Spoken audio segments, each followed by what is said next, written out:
Alright, this time the Cold Steel Trail Boss is going to get it work out.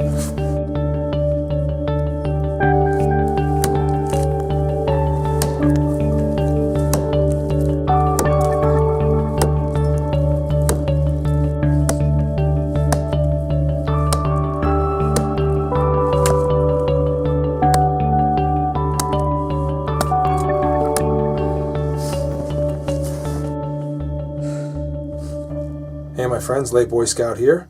In this video I'm going to show you what I did with my Cold Steel Trail Boss, which is still totally unused. Haven't gotten it out into the outdoors yet. Well, one of the things that has kept me from taking it out is I didn't have a good sheath to protect it. And how are you going to backpack something like this out with a nice sharp edge on it? You know, I don't want that flinging around and the bottom of my pack or however I'm going to carry it. And, you know, either damaging stuff in my pack or outside my pack or getting the blade itself damaged. I don't want any of that, so I need something good to protect it. Now, if you are a Cold Steel Trail Boss owner, you probably know that there are no sheaths for sale out there specifically made for this axe. Perhaps there are other brands that you can buy that are similar enough in fit that they'll work with it, but that's really hard to know. As I did my shopping, as I was looking around for it, I couldn't find one that seemed to fit this axe in particular, or even be adaptable for it. So, you know, everybody that seemed to have some kind of sheath for it looked like they made their own. So I went about making my own. So here's what I did. This is basically just some pig skin that I picked up from Tandy Leather. And you saw how that clasped just there. Put the axe aside for now. And I'll just describe the sheath that I made. So what I've got here is a little bit of pig skin. This stuff right here. Okay, it's got that little texture like a football on the other side. Pretty sure it's pig skin. Looks like it. And I just spent some time... well, I'll actually go through exactly how I made this as I make one for the Collins axe, because I want to do that for this one as well. But I'll just describe the sheath. It's actually just one piece, as you can see, folded all around like this. And it's wrapping around the bottom, as you could tell there, for no particular reason. I just kind of designed it that way. It could easily have worked across the top as well instead, going over it like this. Why didn't I design it that way? I'm not really sure. I can kind of see some advantages to having it come up from underneath.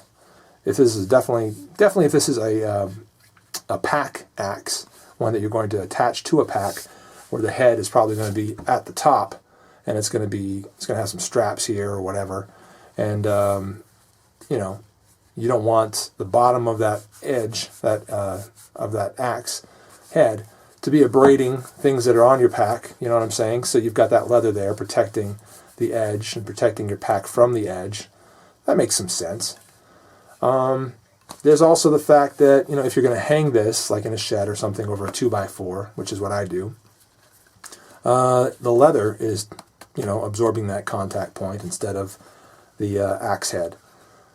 Not that it's a bad thing that the axe head comes into contact with a 2x4. I mean, that's what it's meant to do, right? Come into contact with wood. However, you know, just gives a little bit of padding there. So, whatever. I guess what I'm trying to say is I can see some potential advantages for wrapping it around the bottom instead of the top. But in truth, I just did it because I don't know why. It just seemed to make sense at the time. Didn't really think a lot about it. And apparently it's come out just fine. So here's how it clasps. You saw how I undid the clasp. It's just a matter of feeding it through these two hoops here, all the way through the bottom one, like that. Cinching that up a bit, and then feeding it back through that top hoop, and there. It's not going anywhere. It's not coming off for anything. Won't come off this way. Won't come off that way. Yeah, it's nice and secure. Then, of course, what I have here in the middle, sandwiched between the two joined sides of this piece of pig skin is basically just a piece of cowhide. That's what I cut it out from. Some nice thick cowhide. And just added that, and then these rivets here are actually screw-in rivets. And you don't have to buy the hardware to punch those rivets in, make them permanent. And you can also remove them and make the fit, make adjustments to the fit of the sheath as you go. So that's another advantage to those screw-in rivets. Of course, I gave it a little extra space up here at the top. Once again, just to kind of be safe, allow it to, give it a little bit of room to wiggle. That way, if it does wiggle a little bit, the edge isn't popping right out. So the edge is still protected. Other gear is still protected from the edge because that swoops up a bit, and it's got an extra 1/2 inch to 3/4 of an inch, a good 1/2 inch or so, of pigskin and leather, just kind of protecting that area. So there's a little description of the sheath. It's I think it's going to work for me. There are all types of sheaths that you can make for yourself, obviously, all kinds of designs, and I'm sure a lot of them will be very effective and maybe even cheaper and maybe even easier than this one was to make for me. However, this one seems to be working okay, and I kind of like it. So yeah, there we go. Here are those rivets again, just a little pack.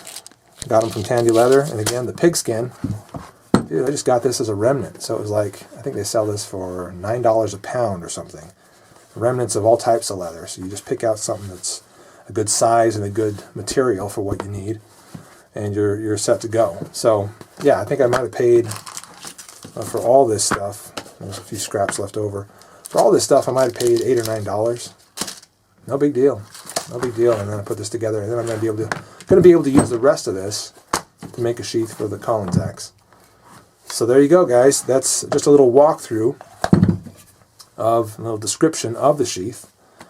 And now I'm going to see if I can remake it for the Collins axe.